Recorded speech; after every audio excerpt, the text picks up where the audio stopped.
My wife cheated on me with our housekeeper, then falsely claimed she had an affair with my best friend to get my inheritance. Now we're in a brutal court battle over $500, $0 of our family's estate. I never thought I'd end up here, but life has a funny way of throwing punches when you least expect it. It started with what I thought were small signs, little things that didn't quite add up. My wife, Lisa, always seemed a little more distant lately, spending more time on her phone than usual, sneaking off to business meetings, and constantly having her phone glued to her hand. At first, I brushed it off. Maybe she was stressed with work or dealing with her sister's divorce. But then I noticed her hiding her texts, deleting messages like she was trying to erase evidence. That should have been my first clue, but I was too blind or maybe too comfortable in our routine to see it. It all unraveled one night when I was out of town on a business trip. I had a gut feeling that I should check her phone before heading to bed. I know, trust is supposed to be the foundation of marriage, but I've been burned before and something about her behavior felt off. I unlocked her phone and what I saw hit me like a freight train. There were texts from someone named Jake, and the messages weren't just friendly. They were intimate, full of flirtation, plans to meet up, and even talk about how good it feels to be with someone who actually cares about her. My stomach sank.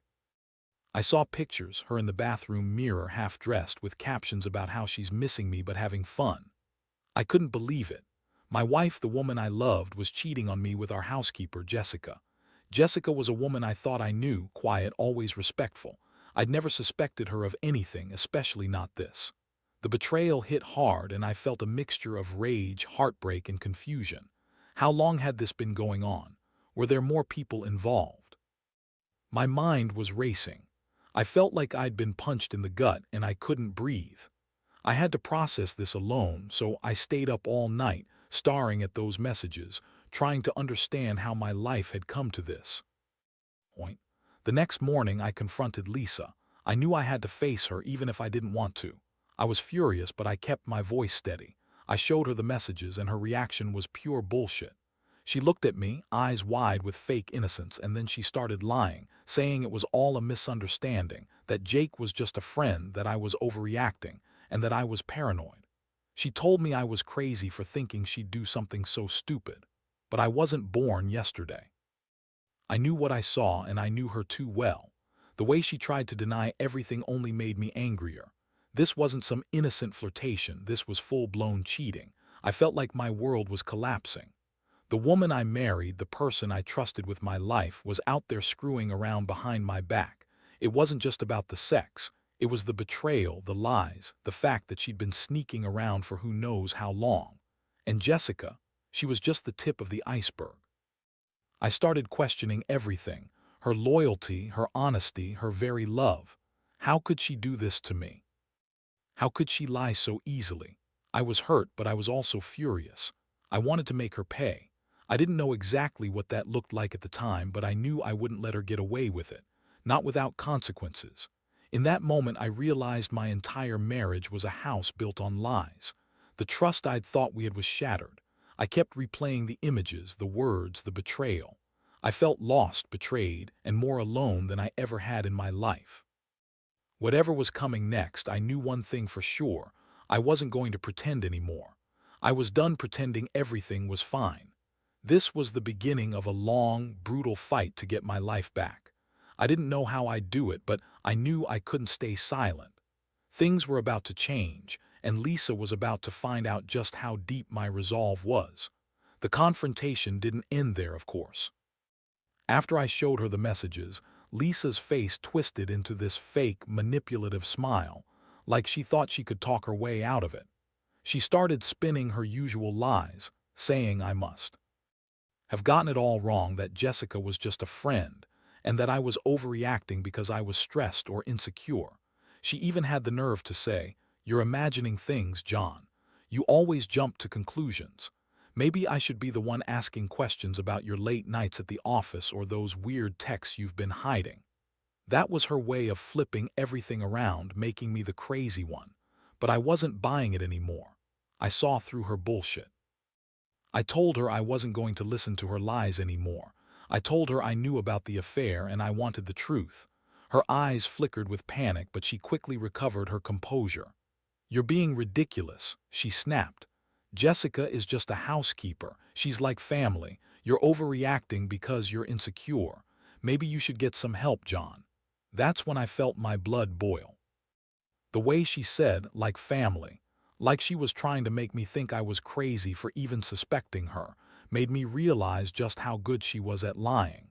She was so good at twisting the narrative, at making herself the victim while I was left holding the shattered pieces of my marriage. I knew I couldn't just let this slide. I had to have proof, something concrete. I started digging through her phone, her emails, even her social media accounts. I needed to find out if there was more to this than just Jessica. What I uncovered was even worse. Messages from Jessica's email account, conversations about how to keep things secret, plans to meet up late at night, and even exchanges about money. Jessica had been asking Lisa for extra money, claiming she needed it for her sick mother or some bullshit. But I knew better.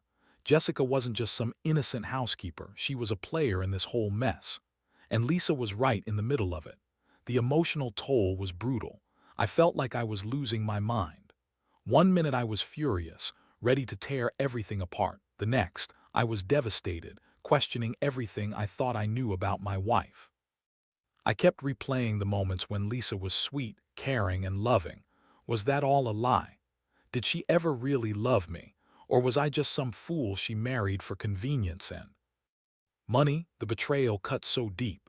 All those years, all those memories, suddenly felt meaningless.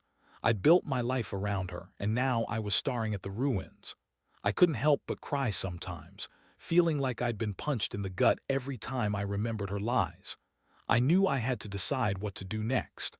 I couldn't keep living in this limbo, not knowing if she was still cheating or if she'd tried to manipulate me into forgiving her. I started thinking about how much money was involved.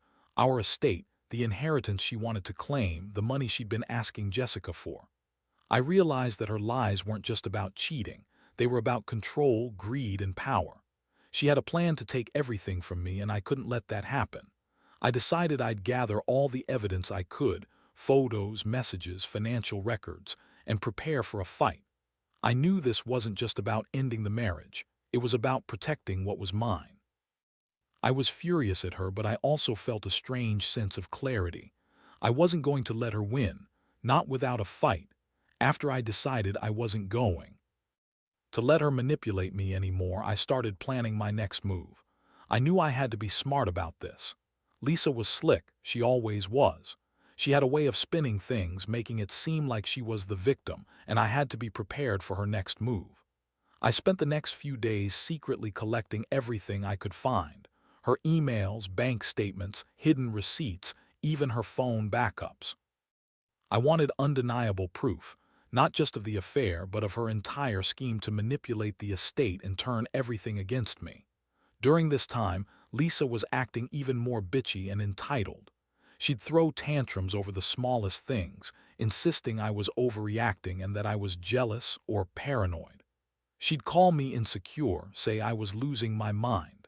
But I saw right through her act now. She was just trying to gaslight me, to make me doubt myself so I wouldn't see her true intentions. She started accusing me of cheating, of hiding things from her, trying to turn the tables completely. It was classic manipulation, but I refused to fall for it anymore. One night, I caught her texting Jessica again. I saw her message, something about the plan going smoothly and getting the paperwork ready for the inheritance. That was the moment I decided I had enough. I confronted her again, this time with all the evidence laid out on the table. Her reaction was instant. She looked stunned for a second, then her face twisted into this bitter, angry mask. "You're just jealous," she spat. "Jessica's been with us for years. You're just insecure because I don't want to be with a man who's so paranoid." She tried to act like I was the crazy one, but I knew the truth. I had her cornered. I told her I was done playing her games. I told her I knew everything, her lies, her affair with Jessica, her scheme to steal my inheritance. I warned her that I was about to go to the authorities, that I was going to expose her. That's when she really lost it. She started crying, fake tears streaming down her face, begging me not to ruin everything. She said she loved me, that she was sorry, that she'd change. But I knew better. I'd seen her true face now, and I wasn't going to be fooled again. The emotional was brutal. I felt betrayed, humiliated, but also a strange sense of relief. I knew what I had to do next. I couldn't trust her anymore, and I couldn't let her manipulate me or the estate. I started preparing for the legal fight ahead, talking to lawyers, gathering more evidence, and planning how to protect what was rightfully mine. The thought of losing everything to her greed made me sick, but I was determined not to let her win. She pushed me to the edge, and now I was ready to fight back with everything I had. The next few weeks were a blur of legal consultations, gathering more evidence, and trying to stay one step ahead of Lisa's manipulations. I knew she'd try to spin everything in her favor, so I had to be meticulous. I hired a private investigator to track her movements. Sure enough, they caught her meeting Jessica behind my back again, exchanging envelopes of cash and whispering in some shady parking lot. That was the final nail in the coffin for her lies. I also found out she'd been secretly transferring money into accounts she never told me about, probably cover her tracks or prepare for a quick escape if things got too messy. Meanwhile, Lisa doubled down on her bitchy attitude. She started throwing tantrums, screaming that I was ruining her life, that I was jealous of Jessica, and that I was trying to destroy our family. She insisted she was innocent, that Jessica was just a friend, that I was paranoid and controlling. It was all so predictable, her playing the victim, trying to turn everyone against me. But I wasn't falling for it anymore. I had enough evidence to prove she was planning to swindle me out of my inheritance, and I was ready to fight for what was mine. One day, I sat her down and told her I was going to take legal action. I explained that I was filing for divorce and requesting a full financial audit. I warned her that if she didn't come clean and stop her schemes, I'd expose everything: her affair, her financial fraud, her lies. Her face turned pale, and she started crying again, but this time it felt different. It wasn't fake anymore. It was real anger, frustration, and desperation. She begged me to reconsider, to give her a chance, but I told her I'd heard enough lies. I was done being her fool. I started preparing for the court battle that was coming. I knew she'd do everything to drag this out, to try and get her hands on the estate, and probably even accuse me of abuse or misconduct to sway the judge. I kept all the evidence in a secure place, documented every lie she told, every shady financial move she made. I also contacted my lawyer and laid out a plan to fight for the inheritance and to protect myself from her manipulations. The more I uncovered, the more clear it became that she was a master at deception, charming, bitchy, and ruthless when it came to money. But I was just as determined. This wasn't over yet, and I was ready to go all the way to the end to keep what was rightfully mine. At the same time, I couldn't help but feel a strange sense of sadness. I loved Lisa once. Maybe I still did deep down, but love isn't enough when betrayal and greed take over. I was angry, yes, but also disappointed. I had trusted her, believed in our marriage, and she had thrown it all away for Jessica and some misguided idea of wealth. I realized I needed to move on, not just for my estate but for my own sanity. The thought of losing everything had driven me to the edge, but now I saw a way out. I was going to fight for my future, clean, legal, and without her lies clouding the truth. I was done playing the fool. The court date was set, and I knew Lisa would do everything she could to spin a story that painted her as the victim. Her typical bitchy attitude was even worse as the day approached. She kept insisting that I was overreacting, that Jessica was just a trusted employee, and that I was trying to control her. She threw tantrums, slammed doors, and even tried to manipulate some of our mutual friends into taking her side. It was disgusting, honestly, but I stayed calm, knowing that I had enough evidence to back up my claims. The day of the hearing came quickly. I remember walking into that courtroom feeling like I was walking into a war zone. Lisa looked smug at first, smiling and acting innocent, but I knew better.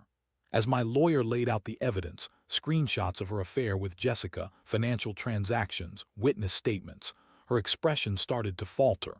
She tried to deny everything, but it was clear she was cornered.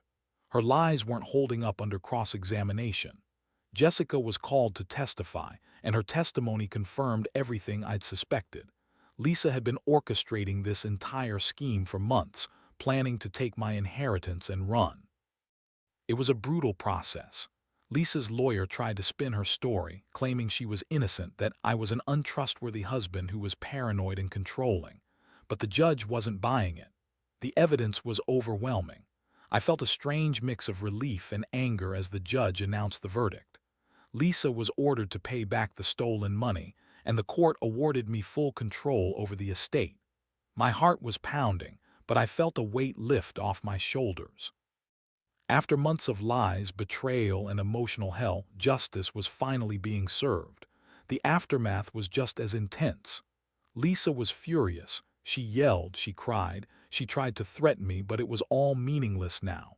She realized she had lost everything: her marriage, her financial schemes, her credibility. Jessica disappeared from our lives completely, and I cut all ties with her. I started the process of rebuilding my life, piece by piece. I moved out of the house, found a new place to live, and began therapy to deal with the emotional scars.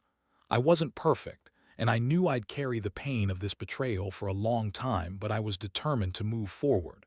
Looking back, I see how naive I was to trust her blindly. I see how her greed and bitchy attitude almost destroyed everything I worked for. But I also learned a lot about myself. I learned that I'm stronger than I thought, that I can stand up against manipulation and lies. I learned that sometimes you have to fight for what's right, even if it means losing everything temporarily. Most importantly, I learned that no matter how much someone tries to manipulate or betray you, the truth will always come out in the end. And when it does, justice might just be on your side. After everything settled and the dust began to clear, I found myself sitting alone in what used to be our bedroom, now empty except for a few scattered belongings. The silence was deafening. No more Lisa's bitchy comments, no more Jessica sneaking around, no more lies to keep me in the dark. It was just me and the stark reality of what had happened. I won't lie. I felt a complex mix of relief, anger, and sadness. The betrayal had cut deep, but somehow I knew I was better off without her manipulative, greedy ass. The whole experience changed me, made me realize how blind I'd been, how much I'd trusted someone who had no right to that trust. One thing I learned through all of this is that people like Lisa, bitchy, selfish, manipulative, can look perfect on the outside, but underneath, they're just waiting to tear everything down for their own gain. She lied about everything, even her love for me. It was all about money and control. That realization stung, but it also made me more cautious. I refused to be that naive again, trusting blindly or ignoring the red flags. I also learned that revenge, while satisfying in the moment, doesn't bring true happiness. What I wanted was justice, and I got it. But in the end, what really matters is moving on and rebuilding. I've started therapy to work through the emotional scars, and I've thrown myself into my work and new hobbies. I've also become more aware of the importance of trust and communication in relationships, things I once took for granted. Looking back, I have no regrets about fighting for what was mine. I fought hard, I protected my estate, and I made sure Lisa couldn't get away with her schemes. But more than that, I learned how to stand up for myself and never let anyone manipulate me again. If there's one thing I want others to take from this, it's this: trust your instincts, stay vigilant, and don't let anyone take advantage of your kindness. Because when someone shows you who they really are, believe them. Don't ignore the red flags, and don't be afraid to fight for what's right. In the end, I'm stronger now. I've faced my worst fears, and I've come out the other side. Life is too short to be trapped in lies and betrayal. Move on, protect what's yours, and never let anyone take your dignity. That's the lesson I'll carry with me forever.